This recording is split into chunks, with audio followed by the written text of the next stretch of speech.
Hello बच्चों, चलिए इस प्रश्न को पढ़ते हैं और समझते हैं कि प्रश्न में हमें क्या बोला गया है। तो प्रश्न हमारा है, सिद्ध कीजिए कि एक चतुर्भुज की संलग्न भुजाओं के मध्य बिंदुओं को मिलाने से एक समानांतर चतुर्भुज बनता है।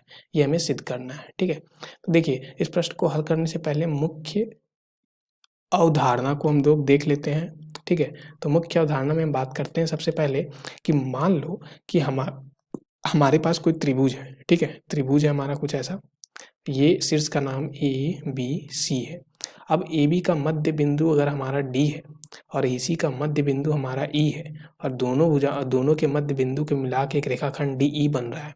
और तो हम क्या बोलते हैं कि यदि यदि डी डी जो है वो ए बी का मध्य बिंदु है, ए बी का मध्य बिंदु है। ठीक है, और दूसरा हमारा क्या है, यहाँ पे ई जो है वो हमारा ए सी का मध्य बिंदु है, ए सी का मध्य बिंदु है। ठीक है, तो अगर ऐसा कुछ बोलते हैं तो हमारा क्या हो जाता है, अगर ये दोनों मध्य बिंदुओं को मिला के एक रेखाखंड हम यहाँ पे अगर रचना करें तो हमारा क्या होता है, जो डी ई जो होता है वो समानांतर हो जाता है किसके, बी सी के, यानी अपने आधार के, दिए गए त्रिभुज के आधार के। ठीक है, ऐसा कुछ हो जाता है।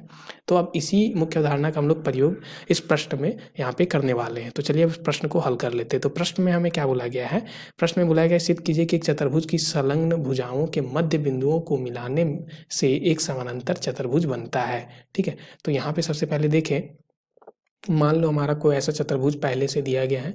ठीक है, तो ये हमारा चतुर्भुज है मान लो। ठीक है, तो ऐसा कुछ चतुर्भुज हमने यहाँ पे बना लिया। ये हमारा क्या हो जाएगा, ए बी सी डी। ठीक है, ऐसा कुछ है।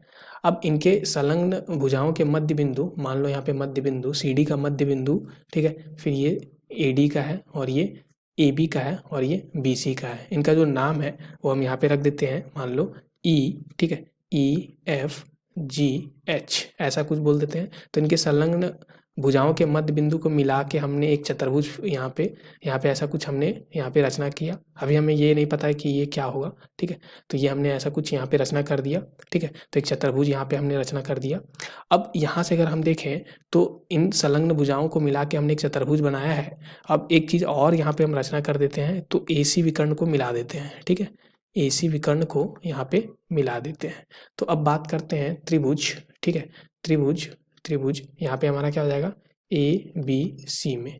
अगर त्रिभुज ए बी सी में हम देखें तो यहाँ से हम देख सकते हैं कि जो हमारा ई जो है, ठीक है, ई जो है वो ए बी भुजा का मध्य बिंदु है, ए बी का मध्य बिंदु है। ठीक है, ए बी भुजा का मध्य बिंदु है। और जो हमारा यहाँ पे एफ है वो हमारा बी सी का मध्य बिंदु है, बी सी का मध्य बिंदु है।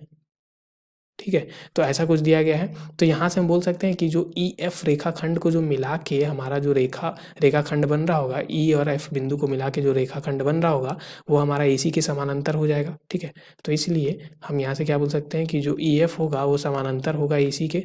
ठीक है, अब अगर ई एफ हमारा समानांतर होगा ए सी के, और दूसरा चीज़ और हम यहाँ से देख सकते थे मुख्य अवधारणा में कि ये तो हमारा समानांतर होगा ही होगा, साथ में हमारा क्या होता है कि जो हमारा बी डी ई जो होता है वो हमारा हाफ होता है, यानी कि आधा होता है किसके, बी सी के। ठीक है, ये भी हमारा मुख्य अवधारणा में हम देख सकते थे। तो इसी तरह से यहाँ से हम बोल सकते हैं कि जो ई एफ होगा वो हमारा किसके हो जाएगा, तो यहाँ पे आधा हो जाएगा ए सी के। ठीक है, इसको समीकरण 2, इसको समीकरण 1 बोल देते हैं अभी। अब बात करते हैं त्रिभुज यहाँ पे हमारा ए सी डी में। ठीक है, तो ए सी डी में बात करें तो हमारा क्या है, एच जो है, ठीक है, एच हमारा ए डी का मध्य बिंदु है, मध्य बिंदु है। ठीक है, तो ए डी का हमारा मध्य बिंदु एच है। और जो यहाँ पे हमारा जी है, जी जो है वो सी डी का मध्य बिंदु है। ठीक है, तो यहाँ पे हम लिखते हैं जी सी डी का मध्य बिंदु है। ठीक है, ऐसा कुछ है जी। तो जी जो है वो हमारा सी डी का मध्य बिंदु है। तो यहाँ से हम क्या बोल सकते हैं, इसलिए हम त्रिभुज ए सी डी में बात करें तो जो हमारा जी एच होगा वो समानांतर ए सी के हो जाएगा। तो यहाँ से हम लिख सकते हैं कि जो जी एच है वो समानांतर हो जाएगा सी डी के। ठीक है, माफ़ कीजिएगा ए सी के। ठीक है, तो यहाँ पे क्या हो जाएगा, ए सी के। तो यहाँ पे हम लिखते हैं ये ए सी के समानांतर है। ठीक है, तो यहाँ पे हम लिखते हैं ए सी के। तो जी एच अब हमारा यहाँ पे ए सी के समानांतर हो गया, साथ में हमारा जो जी एच का मान होगा, ठीक है, तो यहाँ पे हम लिख सकते हैं कि जो जी एच का मान होगा वो आधा होगा ए सी के मान से। इसको हम समीकरण चौथा और इसको समीकरण तीसरा बोलते हैं। अब अगर हम बात करें यहाँ पे समीकरण 1 और 3 से, ठीक है, तो 1 और 3 से अगर हम बात करें तो जी एच हमारा ए सी के समानांतर है और यहाँ पे हमारा ई एफ जो है वो ए सी के समानांतर है। तो हम बोल सकते हैं कि जी एच जो है वो हमारा ई एफ के समानांतर हो जाएगा, ठीक है। तो हमारा क्या हो जाएगा, जो यहाँ पे जी एच जो है वो हमारा समानांतर किसके हो जाएगा, तो जी एच समानांतर ई एफ के हो जाएगा, ठीक है। तो यहाँ से हम लिख देंगे ई एफ के, ऐसा हो गया। और दूसरा चीज़ हम देख सकते हैं कि जो जी एच है वो हमारा आधा है, ठीक, ए सी के, और यहाँ से भी हम देख सकते हैं कि जो ई एफ था वो भी हमारा ए सी के आधा था। तो समीकरण यहाँ पे हम बात करें किससे, तो 2 तथा 4 से, ठीक है। हम क्या लिख सकते हैं कि जो जी एच है वो हमारा ई एफ के बराबर हो गया।